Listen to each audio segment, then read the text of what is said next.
Et donc, le mécanique est parti, donc quand il y a des affections neurologiques, d'abord des scléroses en plaques, éventuellement d'autres après, eh bien, s'il y a eu la vaccination, ça veut dire qu'on prend en charge toutes les conséquences de la sclérose en plaques, non pas comme une maladie ordinaire, mais comme une maladie qui donne droit à des dommagements, comme un accident du travail. D'accord ? Donc on considère que c'est un accident du travail et que c'est plus une maladie ordinaire. Et puis, une fois que ça passe, ça, eh bien, les jeunes femmes qui vont avoir une sclérose en plaques ou une poussée de sclérose en plaques après une vaccination, mais qui n'auront pas eu d'obligation vaccinale, font jouer auprès de la justice qu'il y a là une injustice de fait, du fait que celles qui étaient obligées sont indemnisées et prises en charge et pas les autres. Et qu'est-ce qu'on fait avec ça ? Donc, qu'est-ce qu'on fait avec ça ? Ça donne lieu à une série de procès complexes dans lesquels moi, j'ai regardé les choses de deux points de vue. Le premier point de vue, c'est le point de vue scientifique. Écoutez, il faut essayer de faire une étude scientifique pour savoir si c'est vrai qu'il y a une coïncidence. Une coïncidence, c'est-à-dire les deux à la fois, plus souvent que les deux séparés. Donc c'est la première étude, c'est de dire est-ce qu'il y a un lien en soi, même si ce n'est pas un lien de causalité, est-ce que ça survient vraiment en même temps ? Et ça, il y a 3 études qui sont faites successivement dans des pays différents. Aucun ne trouve qu'il y a une coïncidence. Donc ça n'a pas de rapport, il n'y a pas de rapport entre l'un et l'autre. Et bien entendu, même s'il y avait eu une coïncidence, ensuite il fallait essayer de comprendre est-ce qu'il y a une causalité. Donc la vraie leçon qu'on tire a posteriori, parce qu'a priori on ne peut pas penser à tout, c'est qu'il est vraisemblable qu'il ne fallait pas vacciner les femmes jeunes qui n'avaient pas de facteur de risque d'être infectées par l'hépatite B avec ce virus, parce que, avec cette vaccination, parce que ce qui allait se passer, c'est que tous les troubles qu'on va observer dans ce groupe de population, singulièrement la sclérose en plaques, vont être rapportés à la vaccination. Donc, soit on fait ça aux tout petits, c'est ce qu'on fait maintenant, soit on fait ça aux populations à risque, dans lesquelles on pèse, et donc le risque par hasard des gens est quelque chose d'autre, est plus faible si vous choisissez vos populations. Ça nécessite de réfléchir. Hein. C'est pas spontané. Mais toujours est-il qu'après cette interruption par Kouchner, qui à l'époque, je pense, était assez bonne foi, lui a un doute. Donc comme il a un doute, il interrompt la vaccination généralisée. Ensuite, moi je connais bien le directeur général de la santé de l'époque, qui est en désaccord total avec cette position, qui démissionne. Il ne dit pas que c'est pour ça, mais moi il me l'a dit. Et il prend un autre directeur général qui, lui, est convaincu que c'est vrai et qui va essayer de démontrer que c'est vrai avec des moyens que va lui donner l'État pour démontrer que c'est vrai. C'est-à-dire que là, ça part dans tous les azimuts. L'OMS, qui avait encore une crédibilité, qui a perdu en partie, dit, mais enfin, la France ne peut pas prendre une position comme ça, alors que s'il n'y a qu'en France, on ne peut pas imaginer que quelque chose qui est aussi commun que la sclérose en plaques, et aussi commun que le vaccin contre l'hépatite B, il n'y a qu'en France que ça se passe. Donc jamais personne ailleurs va parler de ça. C'est que cette histoire. Donc, avant de prendre des décisions de cette nature, donc la politique sanitaire de la France est condamnée officiellement, ce qui jouera peut-être un rôle dans le fait que Kouchner, qui aurait bien voulu être directeur de l'OMS, ne pourra pas l'être, parce qu'il aura laissé cette trace d'une réactivité trop importante sur un sujet qui est aussi sensible que ça. Toujours est-il que, à partir de ce moment-là, la vaccination contre l'hépatite B va être refusée par la population. Moi, quand je vais demander... Donc je parle vraiment, c'est un sujet que je connais par cœur, parce que, c'est moi qui ai écrit le dossier pour le faire rembourser. 2, avec une dame qui était au cabinet du Premier ministre, qui était baladure à l'époque, qui s'appelait Anne Dedane. 2, quand je suis arrivé donc au ministère en 2002, avec Jean-François Mattei, je lui ai dit, mais écoute, il faut reprendre cette histoire, parce que la France ne peut pas être le seul pays au monde à dire que ça donne la sclérose en plaques. Donc il faut revenir, parce que maintenant, on a le taux de couverture, le taux de vaccination le plus bas au monde, le plus bas des pays de l'OCDE. Donc il faut faire quelque chose. Très bien, je lui dis, tu sais, moi ce que je te conseille, comme d'habitude, je pense qu'il faudrait faire pareil quand on a des situations de cette nature-là, il faut que tu sortes du ministère de la Santé, il faut que tu sortes des experts ici, qui ont tous donné leur opinion. C'est une affaire qui est devenue trop passionnelle, tu fais une réunion internationale pour qu'ils te fassent des recommandations, en prenant des experts à droite, à gauche, qui n'aient pas de lien avec l'industrie, parce que moi à l'époque, ça va vous faire rire, mais à l'époque, au ministère de la Santé, dans le cabinet où étaient présents la plupart des gens qui étaient là, aux différents postes, c'était des gens qui avaient été là sous Kouchner, hein, donc qui avaient approuvé la politique Kouchner. Parce que moi, j'étais quelques mois après que Kouchner soit parti. Hein. Ils disaient tous que, bien entendu, c'était vrai, que c'était un scandale, cette vaccination, que c'était un drame. Rappelez-vous, c'est la gauche était très réticente vis-à-vis des vaccins à cette époque-là. Hein.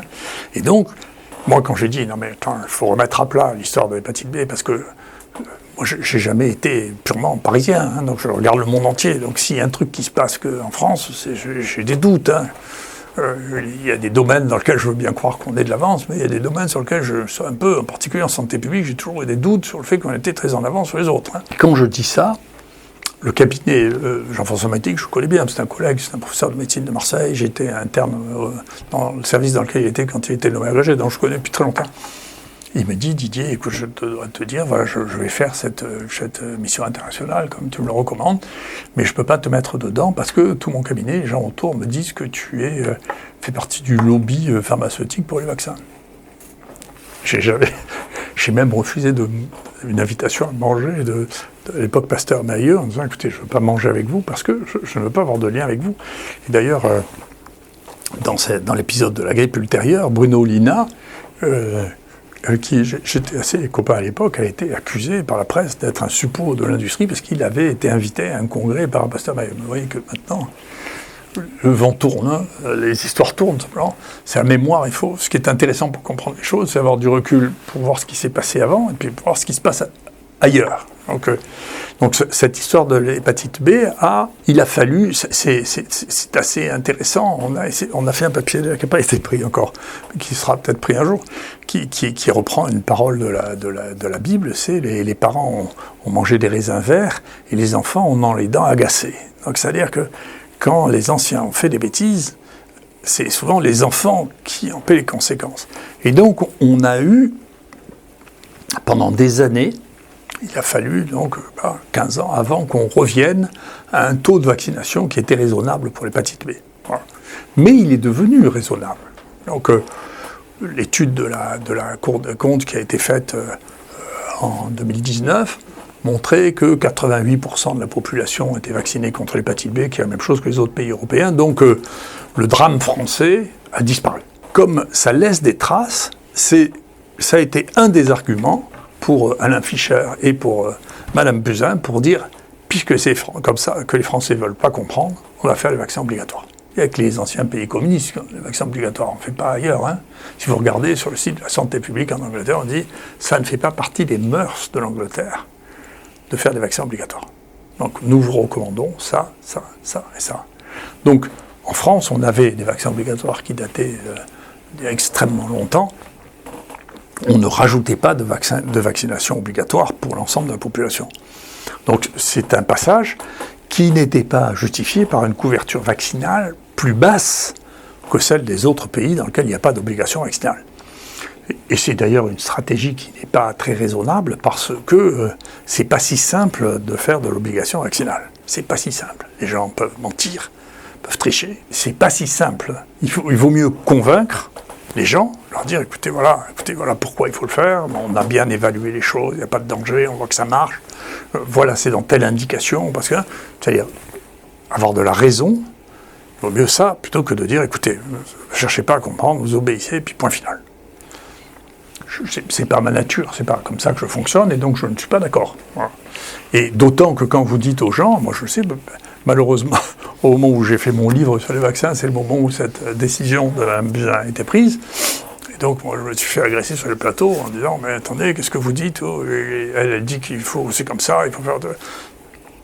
C'est la science. En plus, c'était gênant parce que le mari de Mme Buzyn était le directeur de l'INSERM, et l'INSERM approuvait ce que disait Mme Buzyn en disant « Oui, elle a raison, c'est comme ça qu'il faut faire. » Là, les conflits d'intérêts dans ce pays. Il a fallu d'ailleurs qu'il y ait un article dans le Lancet, une fois, il était raisonnable, en disant « Écoutez, quand même, la France voudrait être moderne, mais ça, c'est pas moderne. Hein. » C'est-à-dire d'avoir le directeur de l'INSERM qui est dépendant du ministère de la Santé avec sa femme qui est ministre de la Santé, c'est la norme, c'est autre chose que les attachés parlementaires qui sont la femme des parlementaires, quand même. Hein. C'est un truc très bien. Et donc, ça a amené à la fin que Yves Lévy a démissionné.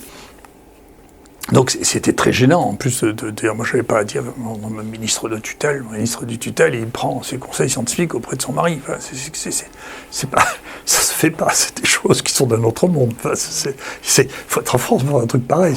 Non, c'est où c'est ce coup, vous faisait ça avec sa femme. Sa femme signait en Roumanie tous les papiers scientifiques qui sortaient de Roumanie. Madame Ceausescu était auteur du papier. Donc enfin, c'est des situations un peu spéciales quand même. Toujours est-il que l'obligation vaccinale était liée à une argumentaire qui n'était pas raisonnable, et en particulier quand on dit « mais vous savez, c'est de la science ». Moi, j'ai été interrogé sur ce sujet, puisque j'avais écrit un livre sur les vaccins, que j'ai envoyé d'ailleurs à des responsables politiques. J'ai été interrogé quand Cédric Villani était responsable à l'Assemblée nationale de l'évaluation des politiques, en particulier vaccinales. Et donc, la question qui posait, et qu'on pose toujours en France, c'est comment faire que les gens fassent ce qu'on leur dit de faire. Donc, c'était ça la question. Et donc, moi, quand je l'ai eu, j'ai dit, mais écoutez, je vais vous dire, vous regardez dans les pays de l'OCDE, c'est les pays riches, il y a 23 programmes de vaccination différents. Donc, vous ne pouvez pas dire que juste en France, c'est nous qui avons la science. Pourquoi nous, on ferait mieux que les États-Unis, l'Angleterre, le Danemark? Donc, vous savez, il faut remettre les choses à plat. Avant de dire non, on sait ce qui est bon pour vous, et maintenant vous le prenez, c'est la science, comme le disait Yves Lévy. Il faut dire, attendez, il y a les vaccins, moi je le disais, pour HPV, attendez, on dit que c'est une maladie sexuellement transmise qui donne 3 cancers chez l'homme, 3 cancers chez la femme. Il faut vacciner les deux, ou bien on vaccine personne, on vaccine les deux. La varicelle, ça fait 20 ans qu'on fait la vaccination contre la varicelle. On sait que ça évite la varicelle, qui peut être grave, qui, elle, tue de temps en temps les enfants. Et ça évite, si vous l'entretenez, ça évite qu'on fasse un zona qui, lui, tue beaucoup les personnes immunodéprimées âgées, puisque le zona, c'est une résurgence de la varicelle. Pourquoi vous n'avez pas du tout de politique sur la varicelle? Donc avant de dire, écoutez, les vaccins obligatoires, on sait que c'est bon, on sait que c'est ça, qui est une vision d'il y a quelques années sur laquelle on n'a pas fait de réflexion de base, réflexion scientifique, pour dire, écoutez, pourquoi eux font ça? La varicelle, ça a quasiment disparu du territoire américain. Je ne sais pas que je suis d'accord avec toutes les stratégies vaccinales américaines, mais enfin celle-là, elle a très bien marché. Donc pourquoi ça, alors que, je ne sais pas, une des dernières fois où on a eu des chiffres de la varicelle, il y avait 500 000 cas de varicelle dans l'année en France. Enfin, c'est énorme. Et là, vous voyez, en termes de bénéfice-risque, c'est considérable. Tout le monde, tous les gosses l'attrapent, à un moment ou à un autre, avec certains qui ont des formes graves. Donc, d'abord, il faut mettre un peu de rationalité, un peu de comparatif. Moi, je reviens toujours à la même chose. Qu'est-ce que font les autres? Qu'est-ce qu'on faisait dans le temps? Comment cette chose s'est mise en place? Et comment on l'évalue? Tout ça, moi, j'ai une approche scientifique. Elle est pas. Je suis ni pour ni les vaccins, ni contre les vaccins. D'ailleurs, c'était le message de mon livre. C'est une question idiote. Moi, pendant des années, avant que ça devienne un truc comme ça, je posais des questions. Quand je faisais une conférence, vous êtes pour ou contre les vaccins? Alors, qui est pour, qui est contre? Alors, la plupart des gens, comme c'était moi qui pose la question, on dit on est pour, on est pour, on est pour. Je dis mais c'est une question idiote, il ne faut pas répondre aux questions idiotes. Si je vous propose de vous faire la vaccination contre la variole, il faut me dire mais t'es un peu fou, monsieur Raoult, tout ça, on sait que c'est dangereux, il n'y a pas de variole, c'est idiot. Est-ce que si vous dites, écoutez, c'est une maladie qui est fréquente autour de vous, et puis on risque de l'attraper, je sais pas, pneumocoque par exemple, moi je suis un grand partisan de la vaccination anti-pneumococcique à tous âges, parce que les surinfections de la grippe, essentiellement, c'est ça, eh bien... Voilà. Donc c'est pas une question aussi simple. C'est pas être pour ou contre la vaccination. Il est évident que la vaccination joue un rôle dans la prévention des infections, qu'elles soient virales ou bactériennes. Maintenant, chacune a sa propre histoire, et puis il y a des moments où elles sont indispensables, des moments où il ne faut plus les faire, voilà. Donc, et puis des moments où les stratégies vaccinales doivent évoluer. Donc, on a le droit d'être intelligent. Parce que on a peut-être le droit, mais je peux vous dire que tout le monde ne supporte pas que vous soyez intelligent. Quand vous mettez un peu d'intelligence là-dedans, c'est fou ce que ça déchaîne. Donc on voit qu'on sous-estime soit l'importance des gens qui détestent l'intelligence, soit les gens qui ne comprennent pas l'intelligence. Parce que ce que je vous dis, c'est juste, tout le monde peut comprendre ce que je dis. D'accord ? C'est pas juste. Mais les gens qui font de la santé publique pensent que, de toute manière, certains d'entre eux, qui ont une nature particulière, ils croient beaucoup en l'obligation, d'accord ? Il faut que les gens obéissent. Donc, et là, on est dans une période dans laquelle l'obéissance est devenue une idole très particulière dans notre société. qui a commencé à ce moment-là, parce que jamais personne n'avait pensé, pour résoudre le problème des vaccinations banales, si vous voulez, à dire maintenant on va les obliger, alors que la couverture vaccinale est largement et qu'il vaut mieux étudier. Vous savez, les quelques cas de résurgence de la rougeole ont été les premiers à faire vraiment un grand nombre de génomes, de séquences de virus de la rougeole pour savoir, parce que les Russes avaient dit ça, que la poussée qu'il y avait eu en Russie était due à un variant nouveau, et que donc il était possible qu'il faille changer le virus de la rougeole, qui était un virus A, qui a disparu, probablement du fait de la vaccination ou du fait de l'évolution du virus, par des souches modernes du virus de la rougeole qui seront plus protectrices vis-à-vis de variants nouveaux. Donc c'est évolutif aussi, la vaccination. Ça ne doit pas devenir un symbole, si vous voulez, qui permet de séparer les intelligents des imbéciles. La vaccination, c'est quelque chose de pratique. Donc les choses changent, les besoins changent au fur et à mesure de leur usage. Et puis ensuite de ça, les interventions, si vous voulez, les erreurs de la littérature scientifique, les erreurs politiques amènent à des refus de la vaccination qui sont indépendants du fait que cette vaccination marche ou pas. Le problème, nous avons eu le problème de la sclérose en plaques. Très bien. Les Anglais ont eu, eux, le problème de l'autisme. Donc, les Anglais ont dit, parce que c'est pareil, il y a, paraît-il, de plus en plus d'autistes. C'est compliqué à savoir parce que les définitions, tout ça, ont changé au fur et à mesure. Donc, je ne suis pas sûr qu'on ait des points comparatifs, mais globalement, les gens qui s'occupent de ça disent qu'il y a de plus en plus d'autisme. Très bien. De plus en plus d'autisme. Qu'est-ce qui s'est passé? Et il y a des gens qui font un jour une lettre dans le Lancet. Beaucoup de ces catastrophes sont passées dans le Lancet quand même.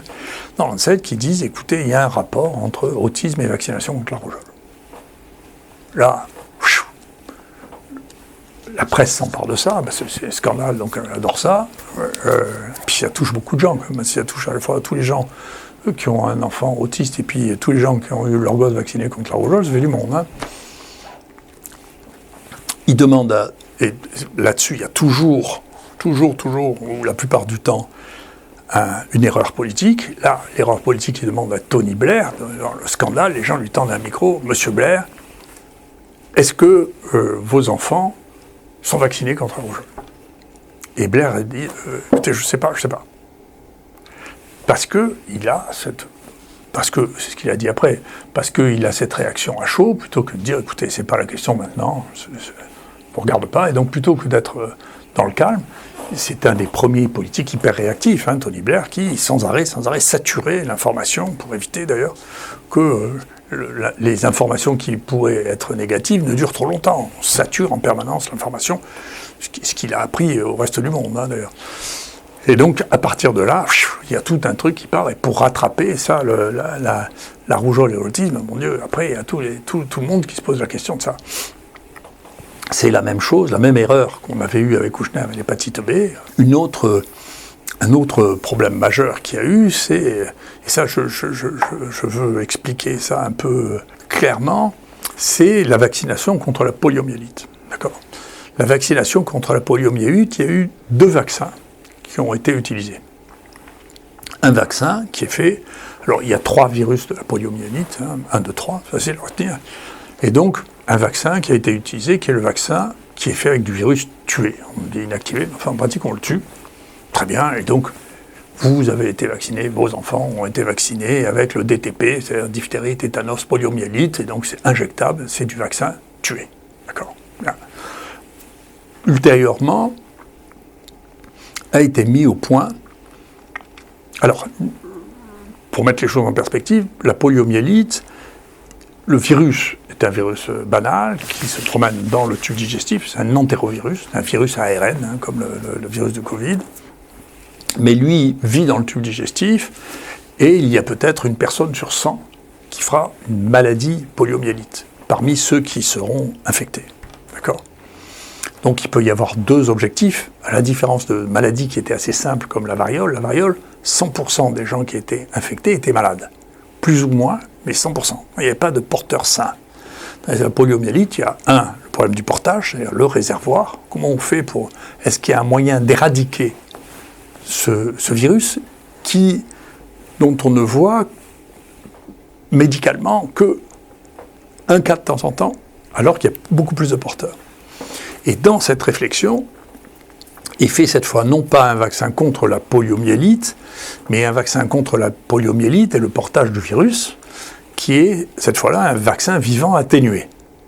D'accord ? Donc on prend le virus de la polio, on le cultive plusieurs fois sur des cellules au laboratoire, et on dit voilà, ce virus n'est plus virulent, et en plus c'est très bien parce que, allant dans le tube digestif, il va empêcher le portage du vrai virus de la poliomyélite, et donc, avec un peu de chance, à la fin, ça va disparaître. On n'en est pas là au début, et au début, que ce soit un vaccin ou l'autre, ces vaccins font diminuer de manière drastique la poliomyélite. D'ailleurs, vous savez, pour savoir si un vaccin marche, c'est pas très compliqué, on regarde le nombre de cas qu'il y a avant le début de la politique vaccinale et après. Et on regarde. Et tous les vaccins qui marchent, c'est pas très compliqué, ça descend. Ça prend 1, 2, 3 ans, ça dépend du temps de la stratégie vaccinale, mais ça se voit. Et c'est une des raisons pour lesquelles, pour le Covid, on a vu très très rapidement en Angleterre, en Israël, que ça n'empêchait pas la contagion, puisque ça rebondissait. Moi, je connais bien les vaccins, quand ça marche, un vaccin, ça s'écroule. Vous voyez, l'hépatite B, par exemple, on a vu ça s'écrouler. C'est-à-dire, fini, il n'y a pas 300 cas par an, on est parti de plusieurs milliers. Donc, quand un vaccin marche, l'hémophilus influenzae, encore une fois, j'ai suivi cela parce que j'ai joué un rôle dedans, ça a disparu pratiquement du jour au lendemain. On l'a vu disparaître dès qu'on a vacciné les gosses. En plus, c'était un vaccin qui était facilement accepté par la population. Si vous dites aux mamans, vous avez un vaccin contre la méningite, elles le font tout, compris. Hein. Et si vous leur dites, écoutez, c'est un vaccin pour éviter un cancer dans 30 ans, il faut les convaincre. Est-ce que le méningite de petit, tout le monde le fait. Hein. Donc, pour la poliomyélite, qui était une maladie en plus épouvantable, et puis qui laisse des séquelles à la vie, on voit très bien, pouf, ça s'écroule. Voilà. Et puis, il y a des cas résiduels qui restent de poliomyélite, dans quelques sites dans lesquels la vaccination était peu réalisée, pour des tas de raisons, parce que chacun a une explication pour trouver les malheurs qu'il a. Alors, en Afrique, au Nigeria, la vaccination a été accusée de rendre impuissant. Donc il y a eu un moment, un blocage, un blackout sur la vaccination à cause de ça. Et puis les endroits dans lesquels il y avait une réticence vis-à-vis et une situation de guerre importée par l'Occident, d'ailleurs dans des pays qui du coup se méfiaient de plus en plus de ce qui venait de l'Occident, il est resté des cas, en particulier au Pakistan et en Afghanistan. Au Pakistan, ça a probablement été accéléré par le fait que les Américains, après une prise de position d'Hillary Clinton qui disait que c'était très bien, ont fait une fausse campagne de vaccination contre l'hépatite B pour prélever du sang dans les villages dans lesquels ils cherchaient Ben Laden, et donc ils cherchaient, c'est ce qu'ils ont dit, je ne sais pas si c'est vrai ou si en réalité il a été dénoncé contre $1 million, ce qui est généralement comme ça que les gens font. Enfin, ils disent qu'ils ont fait un truc très scientifique, ils ont piqué les gens, ils ont analysé la goutte pour voir s'ils arrivent à retrouver les gènes de Ben Laden, pour le localiser, pour ensuite le tuer, lui et sa famille. Cette histoire, en plus, les Américains, ils adorent ça, en plus ils font un film extraordinaire, qu'on est plus fort, on est plus intelligent. Cette histoire, elle a circulé dans le monde. Les Américains, ils avaient soudoyé un médecin pakistanais qui a été en prison. D'ailleurs, Hillary Clinton a fait une déclaration disant que c'était un scandale de le mettre en prison. C'est un type, il a fait une fausse campagne de vaccination, si vous voulez, dans son pays, sans demander à aucune autorité scientifique pour aider à trouver quelqu'un qui était là. C'est quand même, là aussi, médicalement, la morale de ça, c'était quand même un peu spécial. Toujours est-il que au Pakistan, maintenant, ça commence petit à petit à s'effacer, mais donc ils prennent les gens qui viennent vacciner les gens pour des agents des Américains. Et donc on a fini par avoir plus de morts chez les gens qui allaient vacciner au Pakistan qu'il n'y avait de morts ou qu'il n'y avait de cas d'infection clinique par la poliomyélite dans le monde. Donc pour passer après une faute politique de cette nature-là, pour essayer de faire entendre raison, vous savez, c'est très très compliqué. C'est extrêmement complexe. Voilà. Donc ces fautes-là sont des fautes qui emmènent ensuite à de la gestion qui devient extrêmement complexe, d'enlever de l'émotion à la vaccination pour rester à Quel est votre bénéfice, quel est votre risque, et quel est celui pour la société? Parce que, bien entendu, il y a, quand il s'agit de maladies contagieuses, quand il s'agit de maladies qui ne sont pas contagieuses, c'est vous qui êtes concerné.